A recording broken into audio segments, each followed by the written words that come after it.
So thank you for joining me on day 9 of our positive psychology program.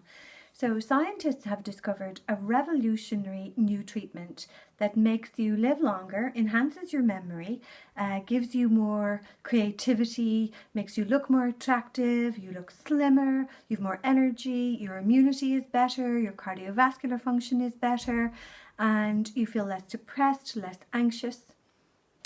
So as you probably guessed, we are talking about sleep. And that is a quote from Matthew Walker, the sleep expert. So really, we can't do a positive psychology program without looking at the issue of rest and sleep.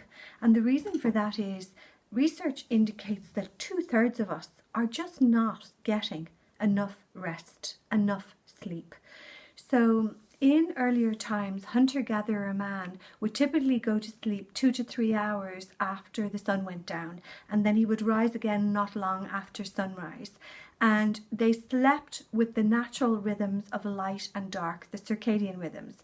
So when you go to sleep with the darkness, this increases melatonin in the brain, which is associated with sleepiness. And then in the morning, when the sun comes up, the light suppresses the melatonin and we awaken. So in earlier times, typically they would sleep maybe 9, 10 o'clock at night through to sunrise, which could be early in the morning. So they would get a good 8 or 9 hours sleep with the rhythms of nature. So midnight really meant midnight. Whereas I'm finding with clients at the moment that a lot of people aren't going to bed until 11, 12 o'clock at night. They're having difficulty sleeping through. They might be having very vivid dreams.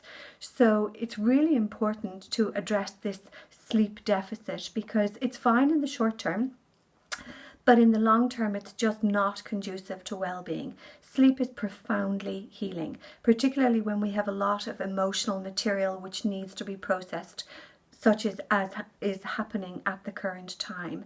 So sleep helps us to integrate the events of the day with previous experiences which have been stored in the brain, and it preserves our mental health, our immunity, our weight, our insulin sensitivity, it lowers inflammation, it does so many things. Bats sleep for 20 hours a night, cats for 13 hours, elephants for 4 hours, and humans have always slept for 8 hours. And sometimes it's recommended, particularly for teenagers, that this would be 9 hours, possibly more. So you will all have heard of lots of ways of improving sleep. So this is probably not new information, but it's just really important information because of the unique role that sleep plays in our lives. It's 1/3 of our lives, so it's important to get it right. We feel much better when we get proper rest, including a daytime nap if necessary. So what stops us? Well, at the clinic, the most common reason we would see would be a tense nervous system. When somebody is maybe secreting excess cortisol or adrenaline, so their nervous system isn't settling down. Other reasons can include sleep apnea, hormonal imbalance, restless leg syndrome. There can be lots of medical reasons. So if any of these apply to you, do talk to your GP or your naturopath or your herbalist. Herbalists can do great work with sleep. But a lot of us can get much better sleep by making simple changes in our lives. So first of all, vitamin D is really important. So we're coming into nicer weather now. So whenever you can, just get out into the sunlight. And if you can, exercise, do 150 minutes of cardiovascular exercise minimum in the week, if that is possible with your current circumstances, because the body then is tired and everything is more settled in the system when we are exercising. Vigorous exercise is better done early in the day rather than late in the day. The other thing is just form a good sleep routine and stick to it. Another reason I would typically see people at the moment in not sleeping properly is caffeine.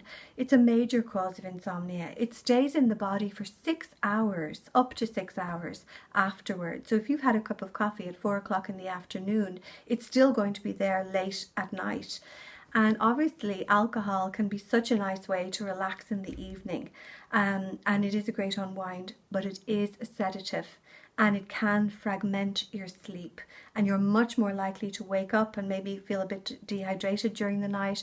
It actually blocks us going into that deeper level of rapid eye movement sleep that we really need to consolidate our experiences. So the other reason people can't sleep is if they have a head full of bees. So, if there's a lot going on in your mind, write it all down, journal it, put it down on paper, try and get a good night's sleep, and you can revisit those things the next day. And there's lots of apps like Headspace that can be used to kind of bring you into a deeper level of sleep. And you do need to ease into sleep.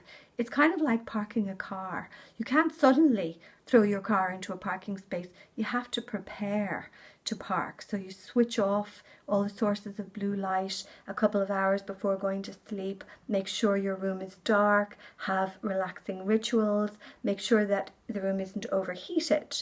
Our bodies do better when the room is slightly cool in terms of sleep.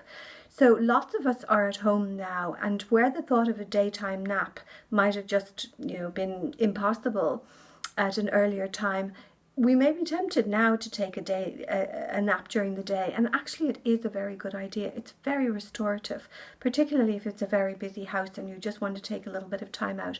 But if you are taking a nap, the cycle of non-rapid eye movement and rapid eye movement, it's about 5 different stages that you go through, typically takes 90 minutes during the night time. So we move in these 90-minute cycles, and we go into the deeper levels of sleep after 20 minutes. So if you're going to take a nap, make it either 20 minutes or below, or do the full 90 minutes. But if you do say half an hour, you may wake up where just you were going into a deeper cycle of sleep, and that may make you irritable and groggy. So just really, time your naps in that way.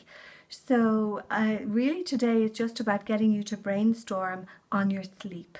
And are you doing the best that you can to make sure you don't have a sleep deficit?